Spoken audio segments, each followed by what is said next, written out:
ayune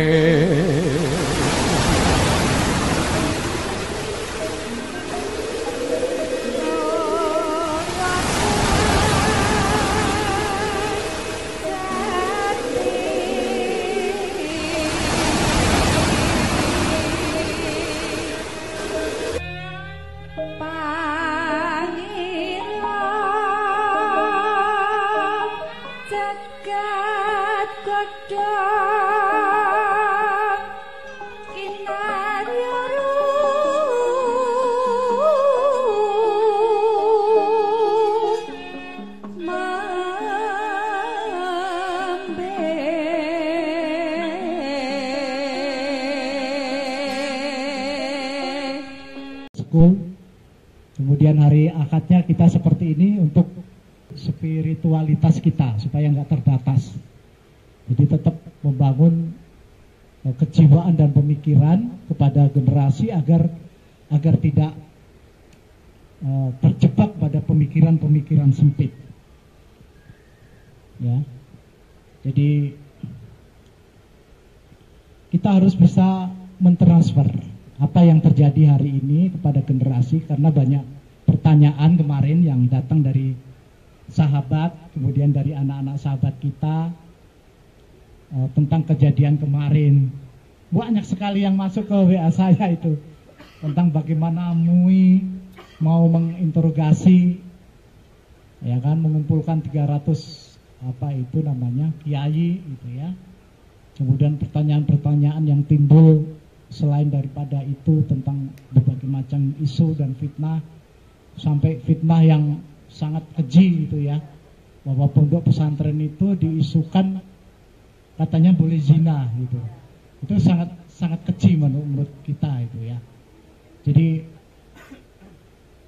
dan media ini hari ini lucunya, media ini bukan sebagai alat untuk memberikan satu pendidikan kepada publik, tapi memang betul-betul terintegrasi gitu dengan mereka yang selalu menebar berita-berita hoak itu hanya untuk kepentingan yang sama, yaitu mencari berita. Jadi supaya penontonnya banyak. Dan ironinya penonton kita itu terbanyak adalah kaum yang mudah diprovokasi. Jadi kalau ada berita negatif itu wong tabrakan, wong malingan, wong apapun gitu ya, yang sifat-sifatnya negatif itu langsung segera klik dan subscribe gitu ya. Sementara kalau berita-berita edukasi yang selalu kita bangun supaya bangsa ini bangkit cerdas gitu, viewernya paling hebat 90, 100, 300 gitu. Paling hebat 500 gitu ya, yang nonton gitu.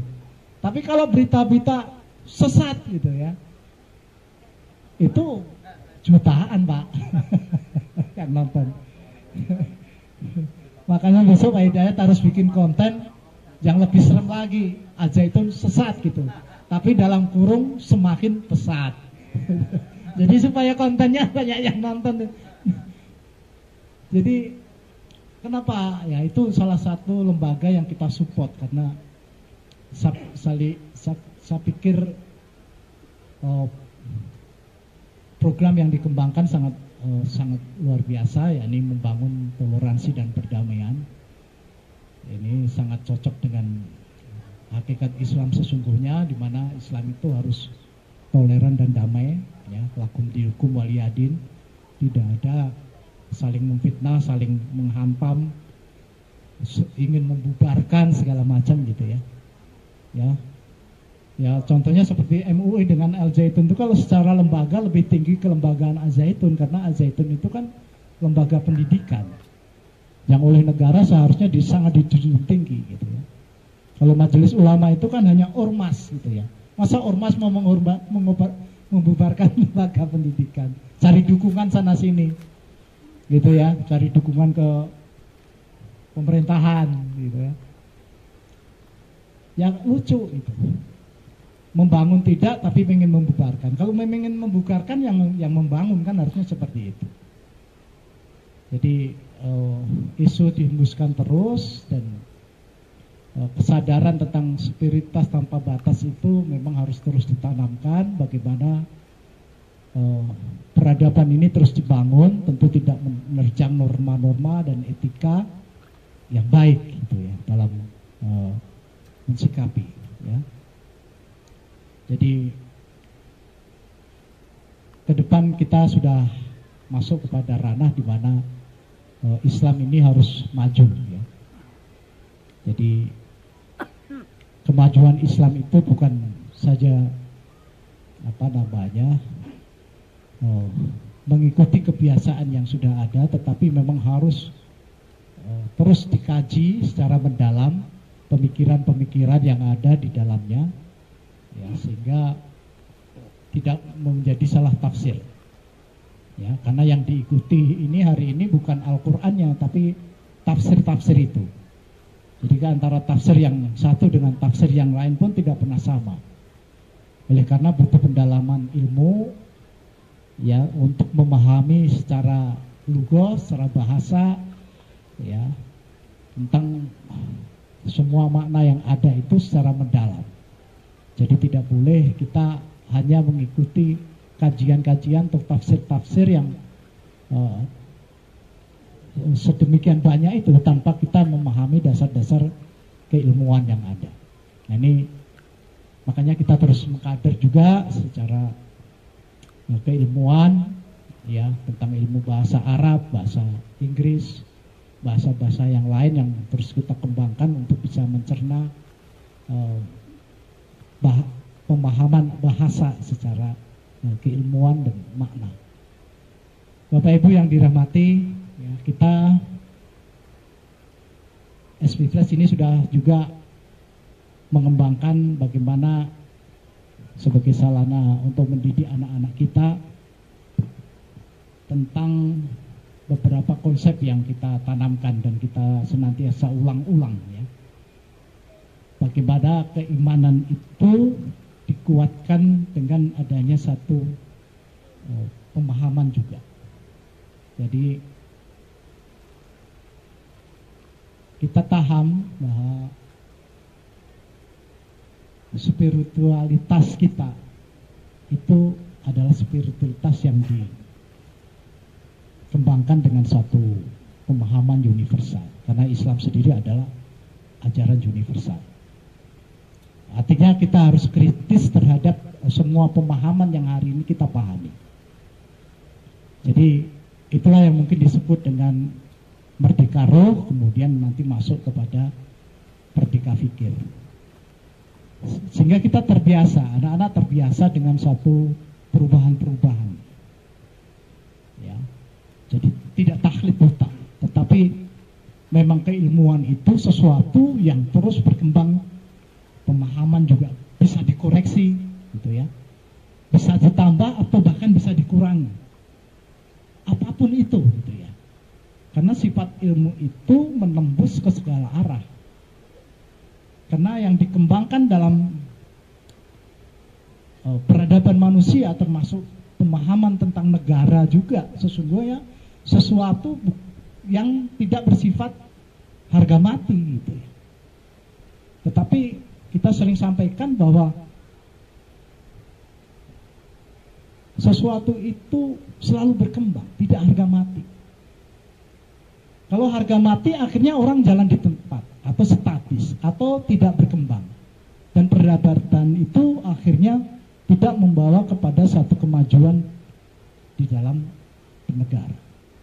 Jika kita ingin belajar kepada konsep dasar kita, yakni Al-Quran, ya, Al-Quran itu adalah hudalinas wabayinat minal huda wal furqan, gitu ya.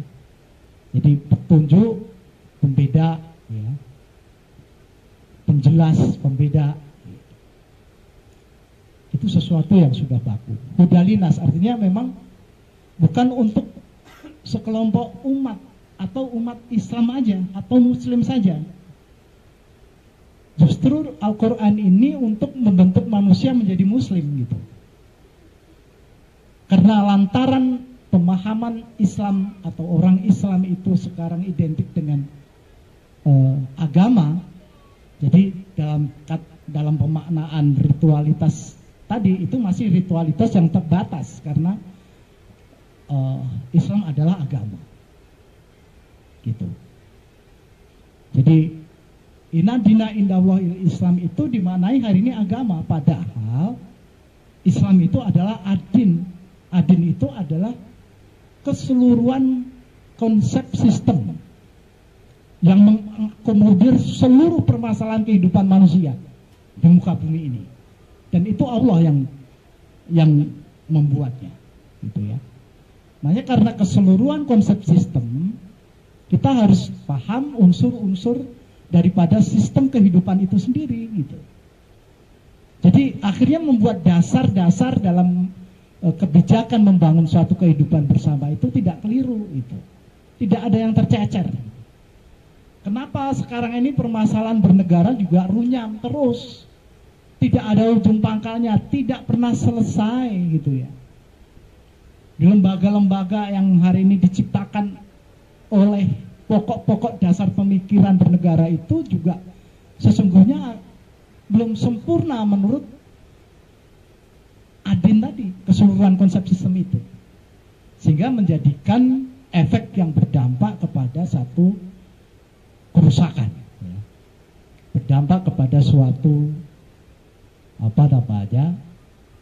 ending yang membuat masyarakat ini menjadi masyarakat yang selalu berada pada ranah perpecahan, tidak mampu mengarah kepada ranah-ranah persatuan. Karena tadi sudah disetting dengan konsep-konsep dasar yang sangat tentu harus terus dievaluasi oleh generasi mendatang. Dan itu butuh pengorbanan, butuh waktu, butuh pendalaman, butuh kajian, butuh pengamatan terus-menerus, keilmuan yang mendasarinya. Ya. Kalau kita kembali kepada konsep din, bahwa adin itu adalah satu kesatuan yang saling terkait, yang tidak bisa dipisahkan antara aturan, tempat, dan pelaku. Jadi di dalam Al-Fatihah itu sudah jelas, Alhamdulillahi Rabbil Alamin. Allah itu sebagai, segala puji bagi Allah sebagai Rabbil Alamin. Rabbil Alamin itu yang harus kita baris bawahi. Ini di pembukaan Al-Quran. Di penutup juga sama. Di penutup Al-Quran itu disampaikan firman Allah itu Qul a'udzu birabbin nas. Jadi ada Rabbil Alamin, ada Rabbin nas. Ada satu kesamaan pola di dalam Al-Fatihah dan Anas sebagai penutup. Ya, seperti layaknya karya tulis, gitu ya. Biasanya pokok pemikiran atau inti pembicaraan itu memang diletakkan di dalam pembukaan dan penutupan. Terus pokoknya buku apa saja, itu pokok pikirannya pasti selalu diletakkan dalam pembukaan. Nah, kalau kita ingin tahu apa itu Al-Quran, ya di situ babonnya ada di dalam Al-Fatihah itu, induknya itu, ya. Dan ditutup dengan Anas. Jadi konsep ketuhanan yang melekat pada Al-Fatihah, kemudian konsep kemanusiaannya, Anasnya itu adalah satu kesatuan yang terhubung kait dengan konsep ketuhanannya tadi. Kalau Robinas di Al-Fatihahnya sebagai konsep ketuhannya ada Rabbil Alamin. Maliki Yaumidin di sini ada Malikin Nas, ya kan? Iyyaka na'budu, al-ma'bud situ. Allah sebagai al-ma'bud, iyyaka na'budu wa iyyaka nasta'in sebagai al-ma'bud, ya. Di Anasnya ada Ilahinas. Jadi ada uluhiyahnya. Jadi ada ubudiyahnya, al-ma'bud. Ubudiyah itu konsep peribadatannya, ya. Kemudian uluhiyah itu adalah konsep persembahannya. Jadi antara ibadah dan persembahan tentu sesuatu yang terkait gitu dalam sistem dan dalam aplikasinya. Aplikasinya adalah persembahan terkait dengan kemanusiaan. Sama Malikinas gitu ya, rajanya manusia gitu. Jadi konsep ketuhanan yang diturunkan kepada aplikasi kehidupan bersama di muka bumi itu mestinya menjadi dasar di dalam memperbaiki tata kelola, baik manusianya sebagai uluhiyah, baik buminya ini sebagai mulkiyah gitu ya, baik aturannya itu sebagai rububiyah ya, atau yang dituhankan. Sehingga konsep itu sering kita sebut dalam makna universal yang sedang kita ingin kembangkan kepada publik itu adalah one land, one Lord, dan one law. One Lord-nya apa? Yaitu uluhiyah. Tentang personality, bagaimana menata manusia. Ya. One land berarti bermakna mulkiyahnya, bagaimana menata bumi dan seisinya. Kemudian kalau kita lihat one law-nya adalah konsep dalam menata aturan itu sendiri. Bagaimana membuat satu aturan untuk bersama, untuk hidup bersama. Ya, dalam komunitas hidup manusia yang seluas ini. Tentu itu ada by prosesnya, ada strateginya.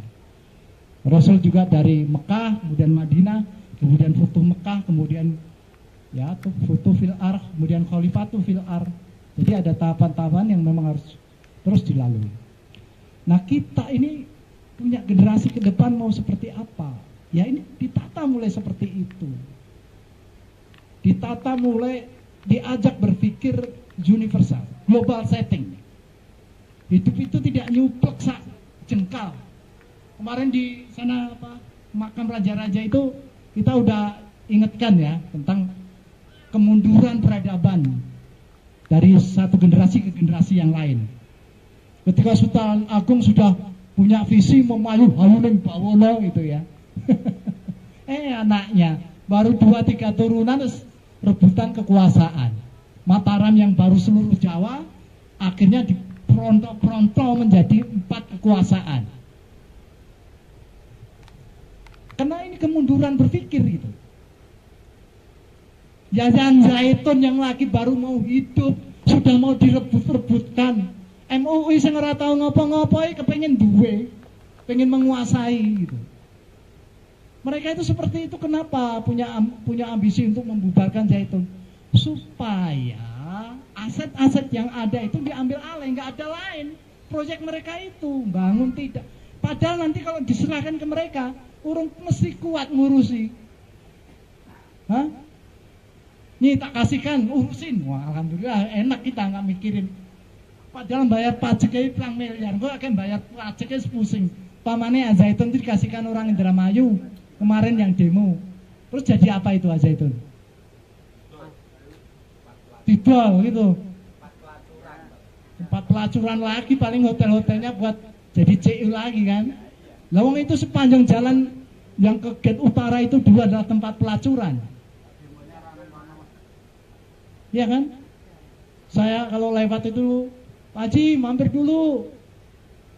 Mau mampir, jangan itu gengke. Nah untung dikasih tahu sama Pak Dani itu. Ampun Pak Mul. Lalu diampir ke tak mampir itu. Lah kok mau diprotes itu loh. Ya, maka dikenalkan dengan SB Flash. Teman-teman hari ini yang belum bisa hidup bersama, belajar hidup dulu. Bagaimana berekonomi. Mereka ini kan karena pusing ekonomi, maka dihasut dikit aja ruwet gitu ya. SB Flash siap mendidik kalau mau. Ya, jangan hanya protes. Nanti sudah sugih, sudah kaya, belajar hidup bersama. Yuk bersama-sama. Yuk, hari ini belajar hidup bersama seperti ini. nanti makin besar, ya kan? Semuanya sudah punya perusahaan, ya. Besok Bapak Ibu akan memiliki perusahaan nggak hanya satu. Sekarang mungkin iya baru satu, ya. Tapi kayak Bojo Arya itu perusahaannya udah lebih dari 50 itu. Website-nya itu. Ya. Ya kan seperti itu. Teman-teman yang hari ini ya mungkin baru satu biro jasa, besok akan mengembang. Websitenya akan menjadi ratusan, ya nggak Pak Kes? Pak Madi itu udah ribuan websitenya, akun-akunnya. Wong sugih ora ketok. Gajinya berapa gajinya dia? Berarti 50 kalinya gaji DPR. Maka jangan punya cita-cita kok jadi DPR. Agak arak dadi kudu nyokok sana sini dulu. Ya toh?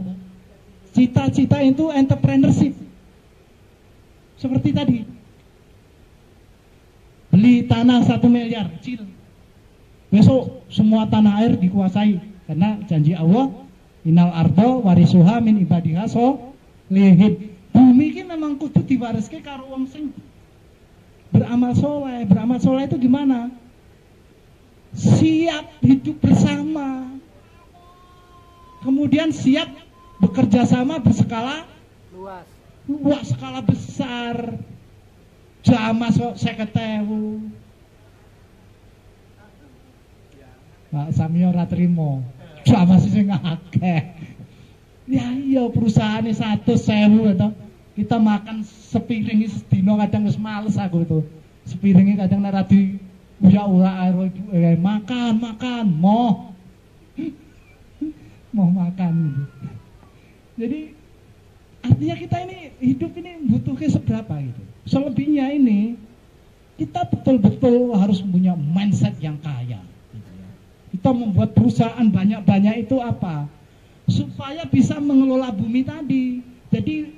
Jadi dari one lot, satu manusia yang terpimpin, yang memiliki pengorbanan besar gitu ya. Tadi, yang berketuhanan, yang yakin Tuhan itu ada, yang berkemanusiaannya, yang telah Tuhan itu ada, energi ketuhanan ditransfer dalam hidupnya. Jadi kita ini bisa menjadi sangat cerdas, luar biasa. Karena Tuhan udah mapan di dalam diri kita. Untuk posting kalau Bapak Ibu nggak ada Tuhan, paling pikirannya lembur 24 jam. Saking semangatnya, ya kan? Tapi kalau Tuhan ada, arosidu, sobur. Oh, dia caranya posting gratis. Kerjasama lagi skala luas. Mana anak-anak SMA yang butuh pendidikan? Kasih tugas. Ya enggak? Posting gratis enggak itu? Nih, Nengrom, Sekar, anak muda, Mbak, sama Kiki. Udah milenial cara berpikirnya, enggak jadul. Kayak Pak Wi, 24 jam depan laptop terus. Ya kan? Udah gak zaman tuh anak-anak muda. Anak muda, ya Mbak, siapa namanya? Via. Mindsetnya udah harus kerja sama skala luas. Manajemen itu menggerakkan orang mencapai tujuan. Game over, man.